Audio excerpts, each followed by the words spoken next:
Can you see me? Yeah, we can indeed. Sorry, I'm gonna be paying attention to my fight, man. But I'm listening. Yeah, hold on. So we're not live here, so you can take your time there. What Yeah. round are you in? You on the first round or second round? I'm in the first round right now. It's probably about my 10th time to watch the fight, man. But I learned a few fights ago to go back and I pick apart even my wins and make sure that, you know, I catch any little thing that I've done wrong. Yeah. And I try to correct it.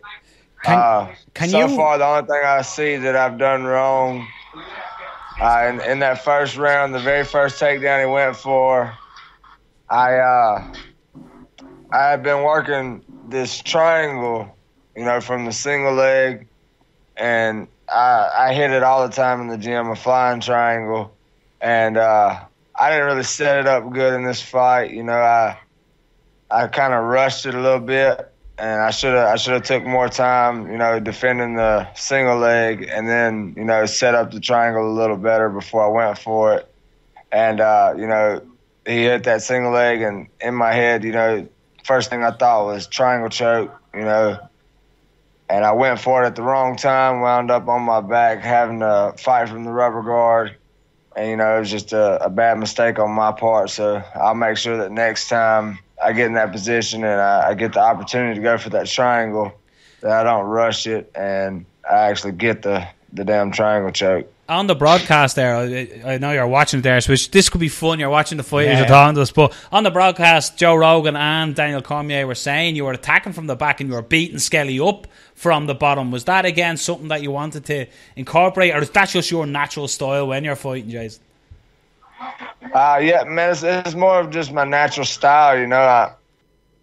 I've been doing rubber guard for, you know, almost 10 years now, and well, maybe not quite that long. I've been doing rubber guard for about 8 years now, and I've gotten really good at it. And, you know, if somebody takes me to the ground and they're in my guard, it's, you know, natural instinct, that leg comes up and I start fighting for submissions. And, you know, of course it keeps me from taking any offensive damage as well. You know, the guy, they can't very much hit you if you've got their limbs tied up. And, you know, you've got it to where their whole upper body's under control. And, you know, that's just something that I've got to where I go to absolutely instinctively now. And, you know, it works really good for me. You spoke about being a little bit not upset, but you criticised your own wrestling in the fight. You thought you could have done a little bit better. Watching it back now, are you kind of content now with how you're doing? Or are you still, obviously, you picked out a couple of things you want to work on, but are you happy with the wrestling? Are you happy with the grappling? Yeah, man, I just out-wrestled a Division I wrestler. You know, he tried to take me down 6 times, and for some reason, you know, after the fight, I thought that he had got me down twice, but he only secured 1 takedown out of 6, and I tried to take him down twice. I took him down twice, you know, and in my eyes, that's a win for me. You know, I just beat a Division I wrestler at his own game, and not only did I beat him at his wrestling game, you know, he's supposed to be a badass jiu-jitsu guy, and you know, I'm a brown belt myself. I just recently got that brown belt. You know, I was a purple belt from the time I was 19 until just a little while ago. I just I should have been a brown belt a long time ago, but I never wear the gi, so it's kind of hard to get promoted without wearing the gi.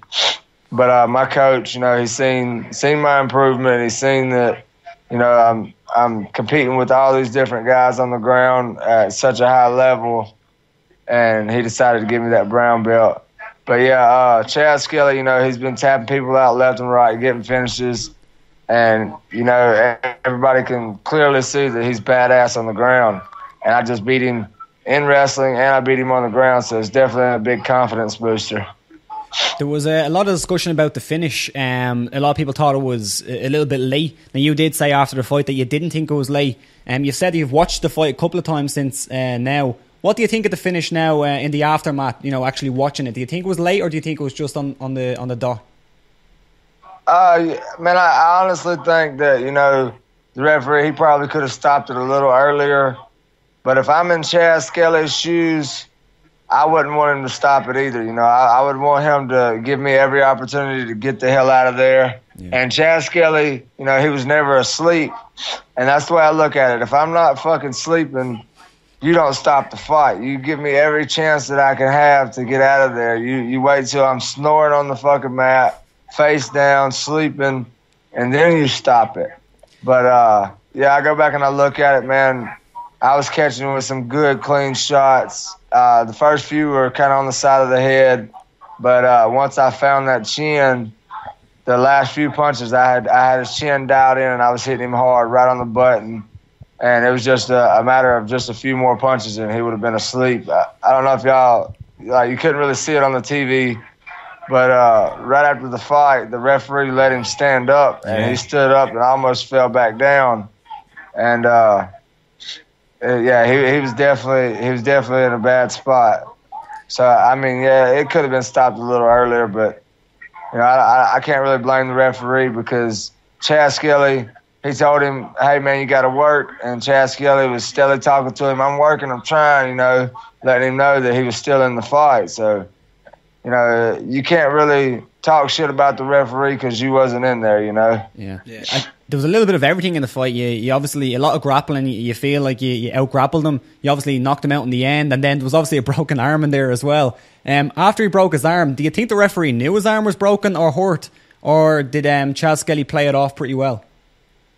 No, man. No one knew Chas Skelly's arm was broke besides me and Chas Skelly. You know, he played it off very well. You know, I went back to the corner after the round, and I told my coaches, "Hey, I broke his arm." And it's like, "Whose fucking arm's broke? Is your arm broke?" I was like, "No, I broke his arm. I broke his arm in the first round. I broke his arm with that arm bar because I had him in a triangle, and just for a split second, he was fixing to get out of the triangle, and I sunk an arm bar. And you know, from watching the fight, you can't even tell that the arm bar was bad." But if you go to my Facebook, my Twitter, my Instagram, you can see that I clearly had his arm hyperextended and twisted some kind of bad. And it was just a split second, man. I'm telling you, maybe I might have had him in that arm bar for 2 seconds. But I put my hips into it, and it popped like crazy. And he even tapped one time. But before he ever had to tap again, or before the referee ever got over there, he was already out of the submission, so he just kept fighting. And, you know, much credit to Chas Skelly for keeping going, even though his arm was broke. I know that you see a little later in the first round, I go for a Kimura, and I'm nowhere near in the right position to go for it. I have no control of his body whatsoever. I was kind of on top of him, almost in like a backward side control position, and he had his arms wrapped around me. I reached up and I grabbed for that Kimura, and I just tweaked the hell out of his arm. Well, I was trying to just hurt his arm some more, so maybe he would tap. Man, his arm popped 5 or 6 more times, and it kind of felt like I was gritting fucking sand together or something, and he would not tap. You know, the dude's tough. He got back up, went right back to fighting again. So, you know, like I said, all the respect in the world to Chas Skelly for, you know, showing that grit and determination. During the second round, you can see it on the broadcast, you were talking to Skelly. Can you remember what you were saying to him? Yeah, man.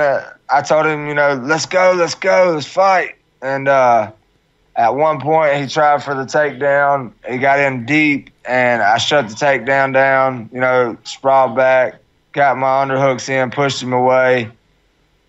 And I told him, I said, "You can't take me down, boy." And he said, "Yes, I can." I said, "Well, come on then, let's see it, bitch." And then a few seconds later, you know, we hit each other a few times, and I said, "Let's get it." And, you know, that's pretty much all I really said to him during the fight. You know, the corner kept saying that, "He's tired, Jay, get him, he's tired." And Chas Skelly was like, "No, I'm not." I said, I could tell, you know, he was a little tired, but, you know, I encouraged him. I was like, "I know you're not tired. Let's go. Let's fight, baby." And, you know, that's pretty much all I really said. You know, didn't really have a whole lot of disrespect for the guy because, you know, he never disrespected me. We were cool all week long at the hotel and everything, and at the weigh-ins and everything. We were, you know, very respectful to each other. There was the moment there when his arm did break. Looking back in retrospect, because you strike me as a guy who really enjoyed that fight, and I'm sure there's some fighters out there who would want to get it done as soon as possible. But in retrospect, are you glad that it continued on, or would you like to maybe take less damage and for the referee to stop it when his arm broke? Oh, no, man, I'm glad it continued on because it showed a lot for me and for Chas Skelly. You know, I got the finish. Instead of getting another submission win, I got my first TKO win. And, you know, I showed that Jason Knight's got power standing up. You know, I can fight standing up. I can fight on the ground. And it showed a hell of a lot for Chas Skelly because, I mean, a man who fights through that kind of adversity and keeps going, you know, he's got nothing but respect for me. And, you know, from now on, if I'm not fighting Chas Skelly, Jason Knight is going to be cheering for Chas Skelly. You know, I just became a Chas Skelly fan because of that fight. I think a lot of people became a Chas Skelly and Jason Knight fan after that fight. Just moving forward into the future, you called out Artem Lobov, and you've also been campaigning for the Doo Ho Choi fight. Has there been any contact with the UFC in regards to any of those fights? And do you think you might get one of them?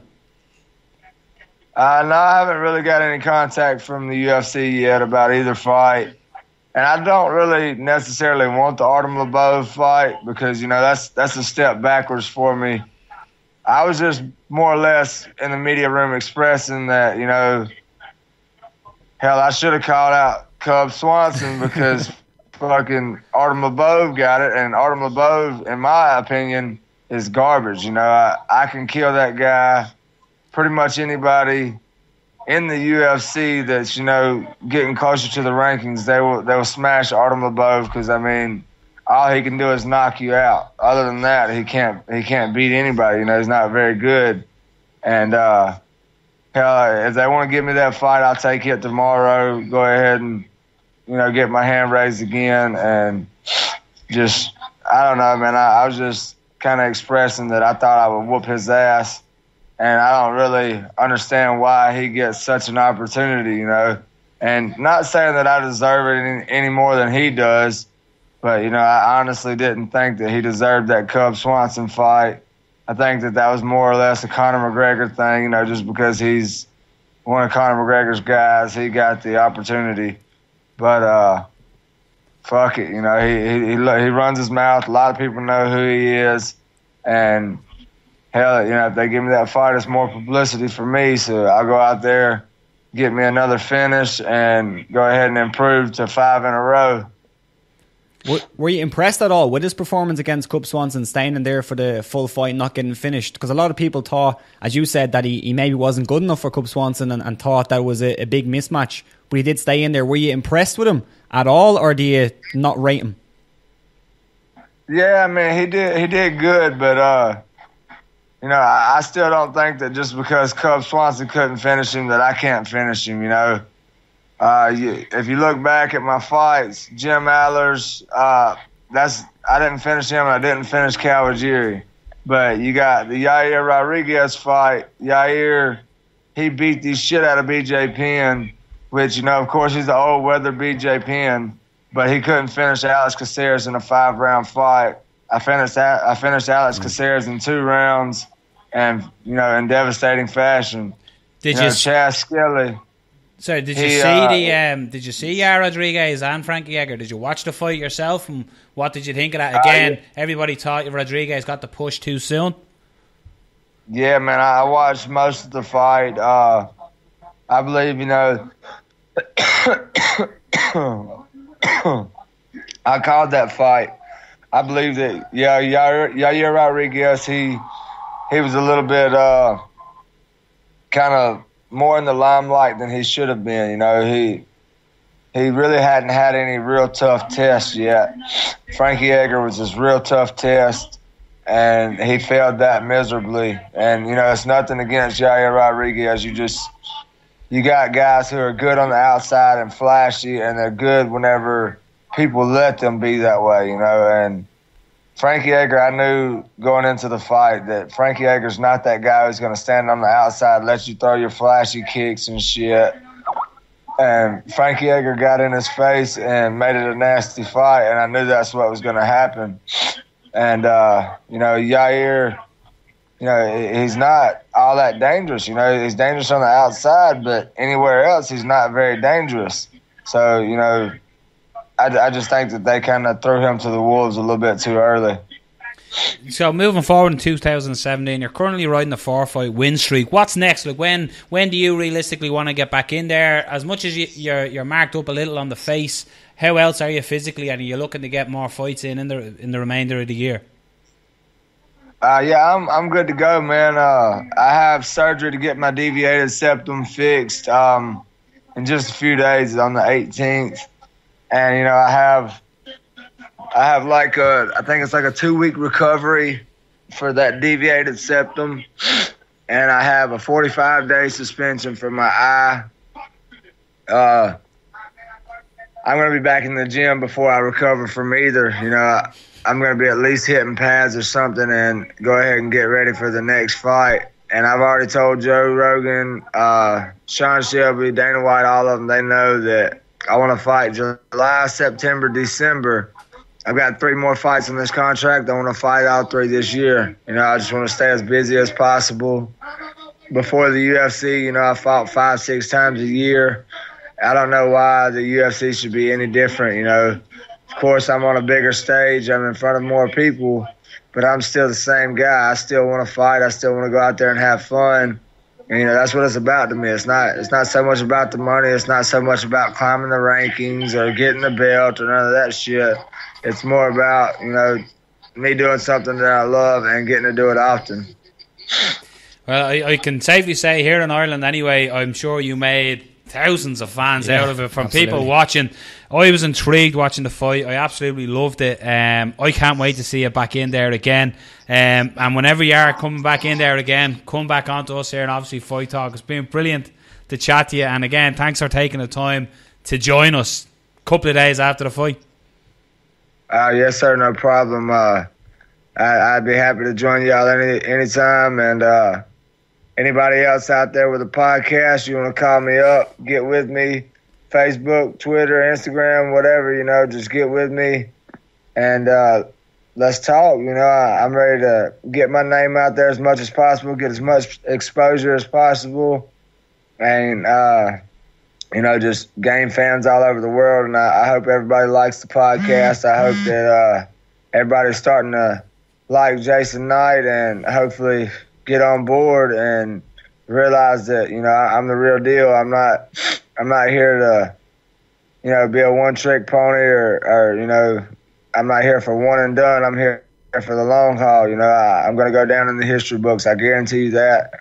I'm going to be one of the greatest fighters UFC's ever seen before I leave this sport, and that's a guarantee. You know, that's what I'm in here for. I you know, of course the belt's a plus, but I want to go down in the Hall of Fame, and I'm going to do my damnedest to make that happen. If it doesn't happen, oh well, I'll never have to look back and regret. But, you know, I'm going to push as hard as I can to make sure that I'm a Hall of Famer. Well, you strike me as the type, you're going to be a fan's favourite fighter. Yeah. You come in, you throw down, you fight, you put your heart in your sleeve, you try to get the finish. You're exactly what every mixed martial arts and fight fan loves. You step in there, you love it, you can tell your passion. As you're talking to us, you're watching your fight, you can tell your passion, and you've definitely made a fan out of us, and I can't wait to see you back in there again. Awesome, man. I'm glad y'all had me on the show, and yeah, I definitely, I think that, you know, if I was on the outside looking in, you know, I would wanna see a guy like me, you know, rise to the top, because it's something that I love to do. It's not just like a paycheck for me. It's not about the publicity. It's not about everybody getting to know me. And you know, I of course, you know, all that's cool, but I don't really care, you know, if anybody in the world cheers me on. You can the whole world can boo me if they want to. I don't care. You know, I'm doing this for me. I'm not doing it for you. You know, I hope that you like me good.